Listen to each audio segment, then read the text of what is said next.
प्रिय मित्रांनो, आज मी तुम्हाला एक कथा सांगणार आहे। ही कथा खूप भावनिक आणि वेदनादायक आहे, जी ऐकल्यावर तुमच्या डोळ्यातून अश्रू अनावर होती। चला तर मग संपूर्ण कथा ऐकूया। डीएसपी अभय प्रताप सिंग घड्याळाकडे पाहतात। रात्रीचे 10 वाजले होते। ट्रेन दिल्लीच्या दिशेने वेगाने धावत होती। बाहेर अंधारात कधीतरी एखादं गाव किंवा एखादं स्टेशन मागे राहत होतं, पण त्याचे डोळे मात्र कुठेतरी वेगळ्याच आठवणीत गुंतले होते, ज्या तो विसरण्याचा प्रयत्न करूनही विसरू शकत नव्हता। त्याची पत्नी संजना वर्षभरापूर्वीच या जगातून निघून गेली होती। एका भीषण अपघातात त्याने तिला कायमचे गमावले होते, पण तिच्या आठवणी अजूनही त्याच्या सोबत होत्या। तिचे हसणे, तिचे बोलणे, तिच्या लहानशा तक्रारी, सगळे काही। एकाकीपणाच्या या प्रवासातही तो स्वतःशीच झगडत होता। ट्रेनमध्ये हलकासा गोंधळ होता। काही जण झोपले होते, काही खिडकीतून बाहेर पाहत होते, तर काही आपापसात गप्पा मारण्यात मग्न होते। अभयने खोल श्वास घेतला आणि सीटला डोकं टेकवलं।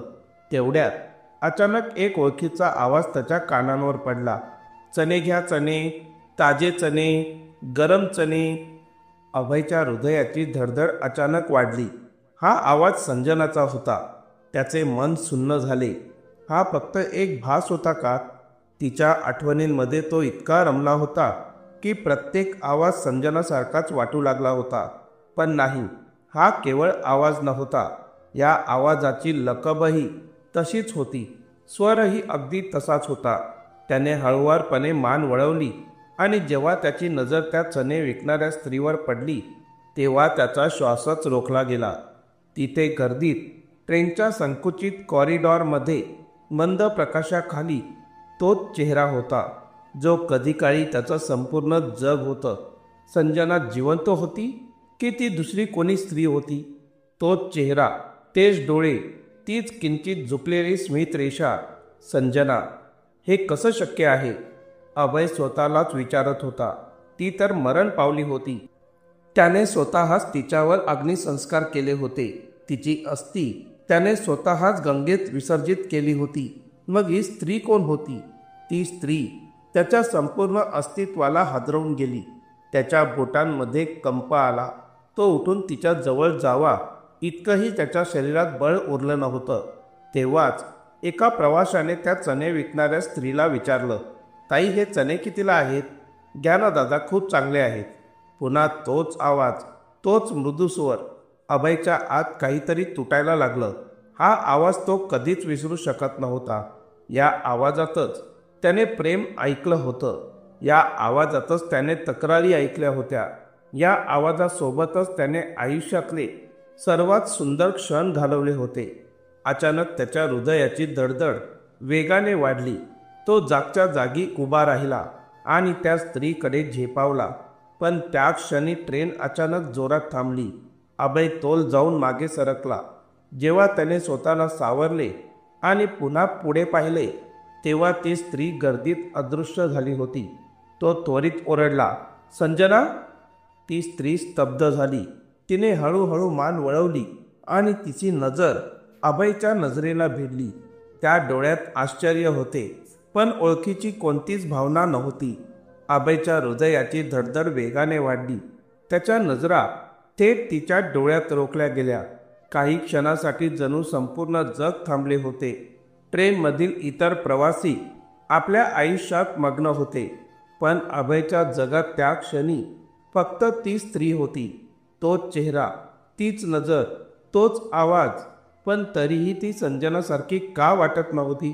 ती स्त्री काही क्षण अभयकडे विचित्र नजरेने पाहत राहिली। मग तिने आपली नजर खाली झुकवली आणि चण्याची टोपली नीट लावू लागली। संजना! अभय पुन्हा फुटफुटला। यावेळी त्याचा स्वर अगदी हलका आणि भावनिक होता, पण त्या स्त्रीने कोणतीही प्रतिक्रिया दिली नाही। तिने तिचा ओढणीचा पदर आणखी घट्ट चेहऱ्यावर ओढला आणि गर्दीतून पुढे निघाली। अभयच्या पायांना जणू कोणी बेड्या घातल्या होत्या। त्याला कळत नव्हते की हा नशिबाचा काही खेळ आहे का, की त्याची काही मोठी फसवणूक होत आहे। जर ती संजना असेल तर ती इथे कशी? आणि जर ती संजना नसती तर तिचे स्वरूप, तिचा आवाज, तिचा हावभाव इतका हुबेहूब कसा? अखेर हिंमत एकवटून आबाईने गर्दीतून वाट काढली आणि तिच्या मागे धाव घेतली. तो तिच्या जवळ पोहोचला आणि हलकेच तिचा हात धरला. ती स्त्री दचकली. कृपया मला जाऊ द्या साहेब, तिने घाबरलेल्या आवाजात म्हटले. पण अभयने आपली पकड सैल केली नाही. तू कोण आहेस? अभयने विचारले. त्या स्त्रीने प्रथमच थेट त्यांच्या डोळ्यात नजर टाकली. यावेळी तिच्या स्वरात किंचित मृदुता होती. त्याने तुम्हाला काय फरक पडतो साहेब? तिच्या आवाजात एक अनोखी वेदना होती. अभय सुन्न झाला. हे उत्तर त्याच्या आत काहीतरी मोडून गेल्यासारखे होते. फरक पडतो, खूप फरक पडतो. त्याचा आवाज कापरा झाला. इतर प्रवासी हे दृश्य पाहू लागले. ती स्त्री अस्वस्थ झाली.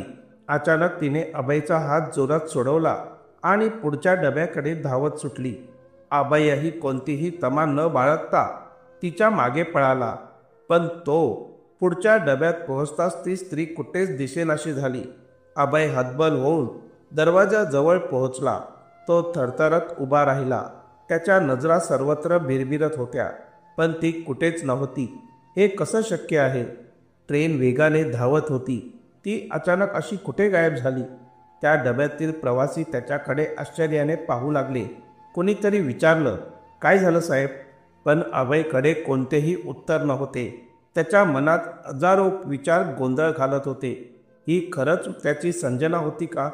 जर हो तर ती पळून का गेली? आणि जर नाही तर त्याच ट्रेनमध्ये, त्याच आवाजात, त्याच चेहऱ्यासारखी एक स्त्री, हा फक्त एक योगायोग होता? नाही, हा योगायोग असूच शकत नाही. तो स्वतःशीच पुटपुटला. तेवढ्यात एक वयस्कर प्रवासी त्याच्या जवळ आला आणि म्हणाला की बाळा, जिचा तू शोध घेत आहेस ती बहुतेक मागच्या स्टेशनवरच उतरली असेल. पण अभयच्या मनात एक वेगळाच प्रश्न घोळत होता. जर ती खरोखर संजना असती तर ती इतक्या गरीब अवस्थेत चणे विकत का बसली असती? 1 वर्षापूर्वी घडलेल्या घटनांचे चित्र अभयच्या डोळ्यांसमोर झरझर तरळू लागले. संजनाचा अपघात, तिचा रुग्णालयातील संघर्ष, डॉक्टरांनी घोषित केलेला तिचा मृत्यू आणि मग तिचे अंतिम संस्कार. जर ती मृत नव्हती तर मग हा सगळा काय प्रकार होता? अभयच्या डोक्यात प्रचंड वेदना उसळली. ही काय मोठी कट कारस्थाने होती का? कोणीतरी त्याच्यापासून मोठं सत्य दडपून ठेवलंय का? पण आता हे केवळ आठवणी आणि भावना यापुरते मर्यादित नव्हते. हे सत्य जाणून घेण्याचा प्रश्न होता. अभयने ठरवले की तो या रहस्याच्या मुळाशी जाणारच. त्याने ताबडतोब खिशातून मोबाईल काढला आणि मागच्या स्टेशनचे लोकेशन तपासले. जर ती तिथे उतरली असेल तर मी तिला शोधून काढीन. त्याच्या मनात फक्त एकच प्रश्न घोळत होता. जर संजना मेली होती तर ही स्त्री कोण होती? आणि जर ही संजना असेल तर ती इथे कशी पोहोचली? अभयने त्वरित ट्रेनच्या गार्डशी संपर्क साधला आणि मागील स्टेशन कोणते होते हे विचारले. गार्ड म्हणाला की शिवपूर जंक्शन. अभयने पटकन स्टेशन मास्टरचा नंबर शोधला आणि त्याला कॉल लावला. हॅलो, मी DSP अभय प्रताप सिंग बोलतोय. आत्ताच शिवपूर जंक्शनवर एक स्त्री उतरली आहे. मला तिची ओळख पटवायची आहे. तुम्ही CCTV फुटेज तपासू शकाल का? स्टेशन मास्टर थोडा घाबरला. मग म्हणाला की सर, मी आत्ता काही पाहू शकत नाही, पण जर तुम्ही इथे आलात तर आपण मिळून पाहू शकतो. ठीक आहे, मी पुढच्या ट्रेनने लगेच येतो. अभयने त्वरित निर्णय घेतला. ट्रेन पुढच्या मोठ्या स्टेशनवर थांबणारच होती. त्याने वेळ न घालवता आपले सामान उचलले आणि खाली उतरण्यास तयार झाला. ट्रेन थांबताच तो प्लॅटफॉर्मवर उडी मारून धावत सुटला. थोड्याच वेळात तो शिवपूर जंक्शनला पोहोचला. स्टेशन सुनसान वाटत होते. फक्त काही मोजके लोक इथे तिथे फिरत होते. स्टेशन मास्टर आधीच वाट पाहत होता. सर, या मी तुम्हाला फुटेज दाखवतो. अभय त्वरित ऑफिसमध्ये शिरला. CCTV स्क्रीनवर व्हिडिओ सुरू झाला. त्या कॅमेऱ्यात ती स्त्री दिसत होती. ती झपाट्याने प्लॅटफॉर्मच्या बाहेर जात होती. मात्र जसे ती बाहेर पोहोचली तिथे आधीच एक माणूस उभा होता. तो चारही बाजूला नजर टाकतो आणि नंतर लगेच तिला एका गल्लीमध्ये घेऊन जातो. अभयचे डोळे संकुचित झाले. हा कोण आहे? स्टेशन मास्टर म्हणाला, सर, मी याला पहिल्यांदाच पाहतोय, पण कदाचित ही गल्ली स्टेशनच्या मागील वसाहतीत जाते. अभयने ठरवले की तो त्या वसाहतीत जाऊन सत्य उघड करणार. त्याने खोल श्वास घेतला आणि आपले पिस्तूल सावकाश होल्स्टरवर स्पर्श केले. आता हा केवळ भावनांचा प्रवास नव्हता, तर एका गूढ सत्याचा शोध घेण्याची लढाई होती. त्याने स्टेशन मास्टरचे आभार मानले आणि भरभरून बाहेर पडला. CCTV मध्ये दिसलेली ती गल्ली आता त्याच्या समोर होती, सुनसान आणि काळोखात हरवलेली. त्याने मोबाईल काढला आणि टॉर्च सुरू केला. गल्लीत तो हळूहळू पुढे सरकू लागला. चौफेर मोडकळीस आलेल्या झोपड्या आणि अर्धवट बांधलेल्या घरांचा परिसर होता. कुठेतरी फिकट प्रकाश झिरपत होता, तर कुठेतरी केवळ भयान शांतता होती. अभय पुढे जात असतानाच त्याला अचानक कोणाच्या तरी पावलांचा आवाज आला. त्याने लगेच पिस्तूल काढले आणि त्या दिशेने लक्ष केंद्रित केले. गल्लीत कोणीतरी होते. त्या गल्लीतल्या अंधाराच्या शेवटच्या टोकाशी अंधुक प्रकाशात एक सावली हलताना दिसली. अभय वेगाने पुढे सरसावला. जसे तो त्या वळणावर पोहोचला, त्याला हळूहळू बंद होणारे एक दार दिसले. त्याने वेळ न घालवता त्या दरवाजापर्यंत धाव घेतली आणि तो दरवाजा जोरात ठोठावले. कोण आहे? आतून एका स्त्रीचा आवाज आला. पोलीस, दरवाजा उघडा. अभयचा आवाज कडक आणि ठाम होता. क्षणभर शांतता पसरली. मग हळूवार दरवाजा उघडला. अभयने हात पाहिले आणि त्याचा श्वासच थांबला. तोच चेहरा, तीच नजरा, तीच संजना, पण यावेळी तिच्या चेहऱ्यावर भीती होती. अभय दरवाजात स्तब्ध उभा राहिला. समोर तीच व्यक्ती होती जी त्याने 1 वर्षापूर्वी गमावली होती, पण त्या चेहऱ्यावर आता एक वेगळी झाक होती, भीती आणि अस्वस्थतेची झाक. क्षणभर दोघेही एकमेकांकडे अविश्वासाने पाहत राहिले. मग अभयने कापऱ्या आवाजात विचारले, संजना? त्या स्त्रीच्या डोळ्यात हलकासा धक्का उमटला, पण क्षणातच तिने स्वतःला सावरले आणि थंड आवाजात विचारले, तुम्ही कोण? अभयला वाटले कोणीतरी त्याच्या छातीत सुरी खुपसली. हा काय प्रकार आहे संजना? तू जिवंत आहेस? त्या स्त्रीच्या डोळ्यात आता संशय उमटला. मला माहीत नाही तुम्ही कोणाबद्दल बोलत आहात. माझं नाव संजना नाही. अभयच्या कानांवर विश्वास बसत नव्हता. तो एक पाऊल पुढे सरसावला. खोटं बोलू नकोस. मी तुला ओळखतो. तुझ्या चेहऱ्यावरचे हावभाव, तुझा आवाज, सगळं तसंच आहे. ती स्त्री गोंधळली आणि दाराच्या आत मागे हटू लागली. तेवढ्यात आतून एक लहान मुलाच्या रडण्याचा आवाज आला. अभयच्या पायाखालची जमीनच सरकली. एक मुलगा. ती स्त्री घाईघाईने दार बंद करू लागली, पण अभयने दार जोरात ढकलून उघडले. त्याच्या डोळ्यांसमोर 3-4 वर्षांचा एक लहान मुलगा उभा होता. अभयच्या डोळ्यात चमक आली. तो मुलगा तिच्यासारखा दिसत होता. त्याच्या मेंदूत स्फोट झाला. हा मुलगा कोण? आणि जर ही संजना असेल, तर मग गेल्या वर्षी काय घडले होते? हे खोटं होतं का? अभयच्या पायातलं बळ निघून गेलं. त्याच्यासमोर ती स्त्री उभी होती जी त्याची पत्नी होती, जिला 1 वर्षापूर्वी त्याने स्वतः अग्नी संस्कारासाठी नेलं होतं. आणि तिच्या मागे उभा असलेला तो लहान मुलगा, ज्याचं रूप तिच्यासारखं होतं. अख्खं जग एका क्षणात स्तब्ध झालं.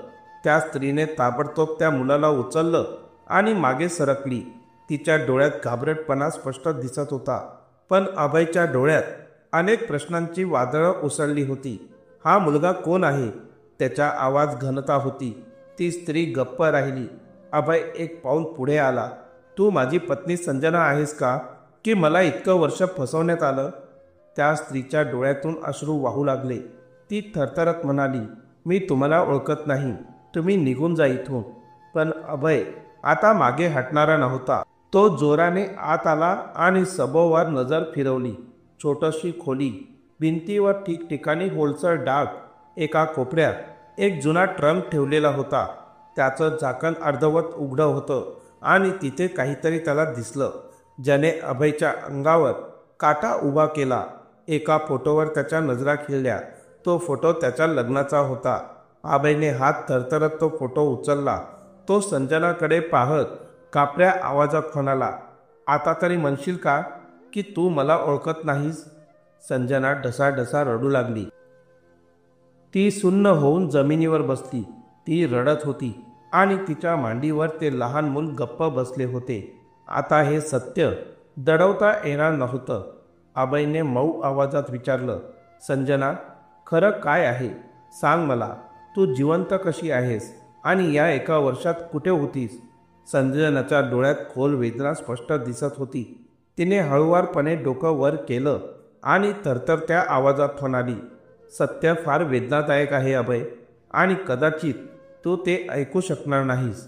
संजनाच्या डोळ्यातून अश्रू वाहत होते, पण अभयला आणखी वाट पाहायची तयारी नव्हती. तो थंड आवाजात म्हणाला, आता सत्य लपवून काही उपयोग नाही. मला सर्व काही जाणून घ्यायचं आहे. संजनाने खोल श्वास घेतला. तिने मांडीवर बसलेल्या मुलाला घट्ट मिठी मारली आणि थरथरत्या आवाजात म्हणाली, त्या दिवशी जेव्हा माझा अपघात झाला तेव्हा मी मेली नव्हते. अभय, मला संपवण्याचा प्रयत्न झाला होता. अभयच्या अंगावर काटा आला. म्हणजे हत्या करण्याचा प्रयत्न? संजनाने हळूवार मान हलवली. तिच्या डोळ्यात भीती होती. जणू ती पुन्हा त्या रात्रीच्या भयावह क्षणातून जात होती. मला रुग्णालयात नेलं होतं तेव्हा मी मृत्यूच्या उंबरठ्यावर होते, पण त्याआधीच कोणीतरी मला तिथून गायब केलं. अभयचा श्वास अडकला. त्याच्या होठांवर फक्त एकच प्रश्न आला, कोणी? संजनाचे होठ थरथरले. तिचा आवाज मंद झाला, तो कोणीतरी तुझ्याच कुटुंबातील होता. अभय सुन्न झाला. तो कोण होता आणि त्याने असं का केलं? संजनाच्या डोळ्यात तिरस्कार आणि भीती दोन्ही उमटले.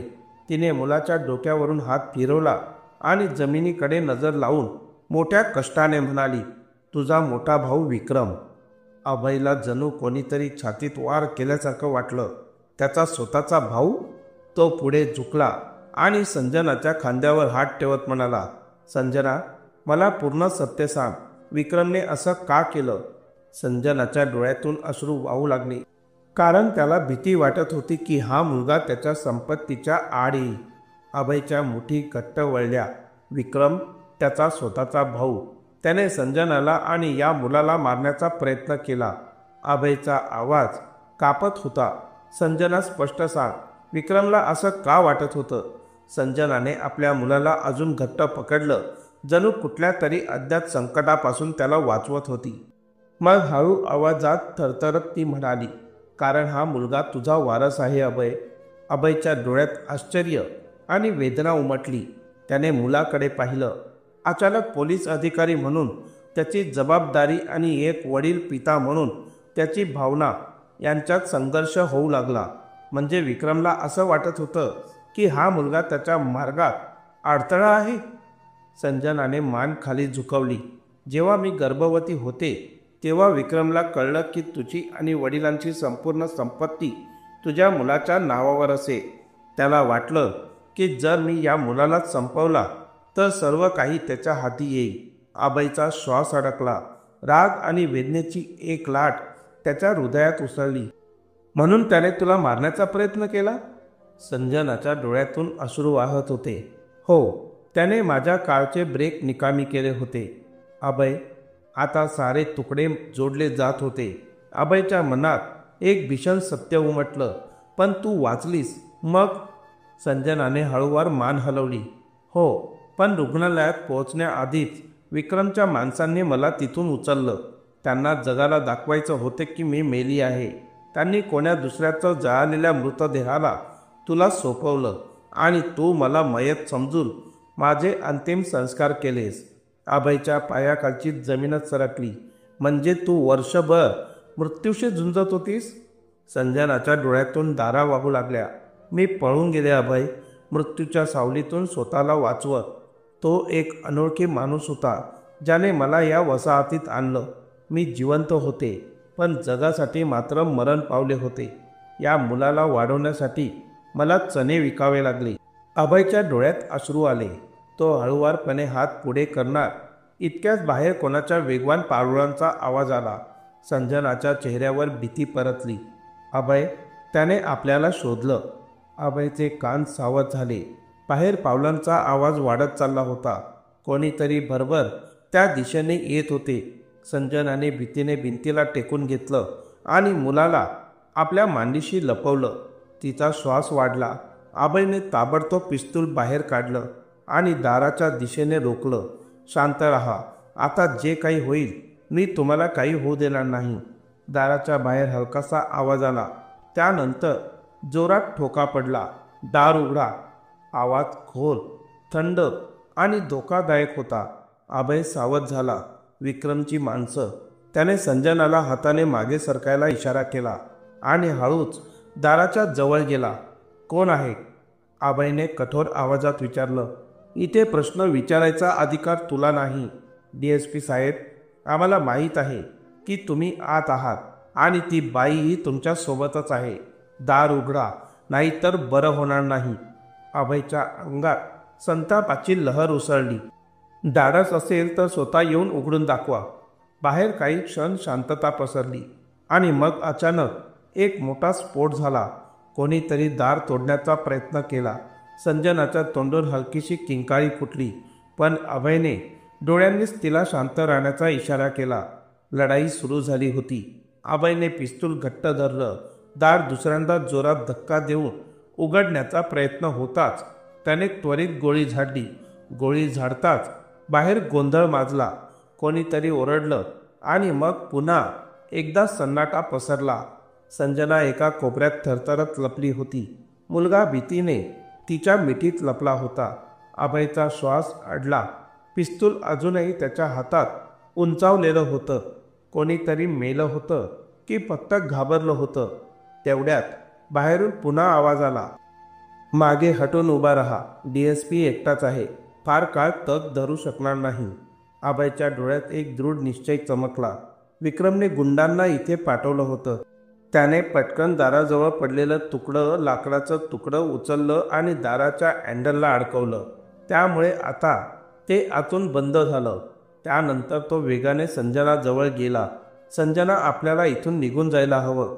संजनाच्या डोळ्यात भीती होती. पण आपण कुठे जाऊ अभय? हे लोक आपल्याला ठार मारतील. अभयने तिचे थरथरते हात घट्ट धरले. जोपर्यंत मी जिवंत आहे तोपर्यंत कोणीही तुला स्पर्श करू शकत नाही. ते दोघं इकडे तिकडे पाहू लागले. खोली लहान होती, पण मागच्या भिंती एक तुटलेली खिडकी होती. तीच एकमेव वाट होती. अभयने पटकन खिडकीबाहेर डोकावून पाहिलं. मागे एक अरुंद गल्ली होती, जी थेट रेल्वे रुळांकडे जात होती. चला, पटकन बाहेर पडूया. संजनाने मुलाला घट्ट पकडलं आणि थरथरत खिडकीकडे सरकली. अभयने आधी मुलाला बाहेर काढलं आणि नंतर संजनाला हाताने आधार दिला. तोही खिडकीतून बाहेर जाणार इतक्यात दार मोठ्या आवाजाने फुटलं आणि गुंड आत घुसले. अभयने क्षणाचाही विलंब न लावता हवेत गोळी झाडली आणि वेळ न दवडता खिडकीतून बाहेर उडी मारली. आता त्यांच्या जीवाची शर्यत सुरू झाली होती. रेल्वे रुळाच्या बाजूला अंधार होता. संजना थरथरत उभी होती. मुलगा भीतीने तिच्या मिठीत लपला होता. अभयने पटकन आपला हात तिच्या खांद्यांवर ठेवला. आपण पटकन इथून निघायला जायला हवं. त्यांनी आपल्याला पकडायच्या आत. तिच्या आवाजात घबराट होती, पण तिच्या डोळ्यात अजूनही ध्येयाची चमक दिसत होती. संजनाने मान डोलावली. ती खूप थकली होती, पण अभयच्या उपस्थितीमुळे तिला बळ मिळत होतं. ते तिघं ट्रॅकच्या बाजूने पळू लागले, पण अचानक मागून बंदुकीच्या गोळ्यांचा आवाज घुमला. अभयने तात्काळ संजना आणि लहानग्या मुलाला खाली झुकवलं आणि स्वतः त्यांच्या समोर एक भिंत बनून उभा राहिला. गोळ्या त्यांच्या डोक्यांवरून जात होत्या, दगडांवर आदळून ठिणक्या उडत होत्या आणि मग अचानक एक गोळी अभयच्या खांद्यावर लागली. तो वेदनेने कळवळला, पण स्वतःला सावरलं. रक्त वाहत होतं, पण तो थांबला नाही. संजना भयभीत नजरेने त्याच्याकडे पाहू लागली, पण अभयने तिला हाताने शांत राहण्याचा इशारा केला. घाबरू नकोस, मी ठीक आहे. तू फक्त मुलाला घेऊन पुढे जा. पण तेवढ्यात विक्रमचा आवाज आला. पळून जाण्याचा काही उपयोग नाही. लहान भाऊ, आज मी तुला आणि तुझ्या कुटुंबाला संपवायला आलोय. अभयच्या डोळ्यात रागाची ठिणगी पेटली. तो मागे वळला आणि पाहिलं. विक्रम हातात पिस्तूल धरून उभा होता. त्याच्या मागे गुंडांची टोळी. विक्रम, तू इतक्या नीचपणाला जाशील? स्वतःच्या भावाला मारायला आलायस? अभयचा आवाज कंपन घेत होता, वेदनेने नाही तर विश्वासघाताच्या जळजळीने. विक्रम हसला. अभय, तू नेहमीच माझ्या वाटेत आला आहेस. आता मी तुझं अस्तित्वच नष्ट करणार. त्याने पिस्तूल उचललं आणि ट्रिगर दाबलं. गोळ्यांचा आवाज घुमला, पण यावेळी संजना धावत आली. तिने अभय समोर येत गोळ्या स्वतः झेलल्या. गोळ्या तिच्या छातीत घुसल्या. अभयच्या डोळ्यात भीती आणि वेदना दाटल्या. संजना डगमगली. तिच्या शरीराने थरथरत कापायला सुरुवात केली. तिचे डोळे अभयकडे रोखलेले होते. तेच डोळे ज्यात एकेकाळी प्रेम होतं आणि आजही होतं. अभय, आपलं मूल, ती थरथरत म्हणाली. अभयने तिला हाताने सावरलं. संजना, काही बोलू नकोस, तुला काही होणार नाही. पण संजनाने फक्त हसण्याचा प्रयत्न केला. एक अशक्त पण खरेपणाचा स्पर्श असलेलं हसू. मी नेहमी तुझ्यासोबत असेन. आणि तिचे डोळे हळूहळू मिटले. अभयचा हृदय विदारक आक्रोश त्या रात्रीत घुमला. विक्रम जोरजोराने हसत होता. आता तुझा नंबर आहे अभय. तेवढ्यात पोलीस सायरनचा आवाज आला. अभयने आधीच फोन करून पोलिसांना बोलावलं होतं. पोलिसांनी विक्रम आणि त्याच्या गुंडांना वेढा घातला. गोळ्या झाडल्या गेल्या आणि विक्रम जमिनीवर कोसळला. पण अभयसाठी याचा काही उपयोग नव्हता. त्याचं संपूर्ण विश्व आधीच उद्ध्वस्त झालं होतं. त्याच्या मांडीवर संजना निश्चल पडली होती आणि तिच्या शेजारी उभा असलेला लहानसा मुलगा काहीही समजू न शकल्याने आईला हलवून उठवण्याचा प्रयत्न करत होता. आई, उठ ना, बाबा रडत आहे. अभयच्या डोळ्यातून अश्रू दाटले. त्याचे अश्रू तिच्या निर्जीव शरीरावर पडत होते. त्याने मुलाला उचललं. आज त्याने सर्व काही गमावलं होतं, पण त्याने एक वचन दिलं. तो आपल्या मुलाला कधीही या अंधारात हरवू देणार नाही. त्याने त्याला मिठीत घेतलं आणि त्या काळोखातून बाहेर प्रकाशाकडे पावलं टाकली. कारण संजनाचं प्रेम सदैव त्याच्या सोबत असेल. मित्रांनो, तुम्हाला ही कथा कशी वाटली याबद्दल कमेंट करून नक्की सांगा. व्हिडिओला लाईक करा. अशाच आणखी कथा पाहण्यासाठी आणि ऐकण्यासाठी आमच्या चॅनलला सबस्क्राईब करा. नवीन व्हिडिओचं नोटिफिकेशन तुम्हाला त्वरित मिळावा यासाठी बेल आयकॉन दाबा आणि ऑलवर सेट करा. मी तुम्हाला पुढच्या व्हिडिओत भेटेन. संपूर्ण व्हिडिओ पाहिल्याबद्दल मनपूर्वक धन्यवाद. थँक्यू.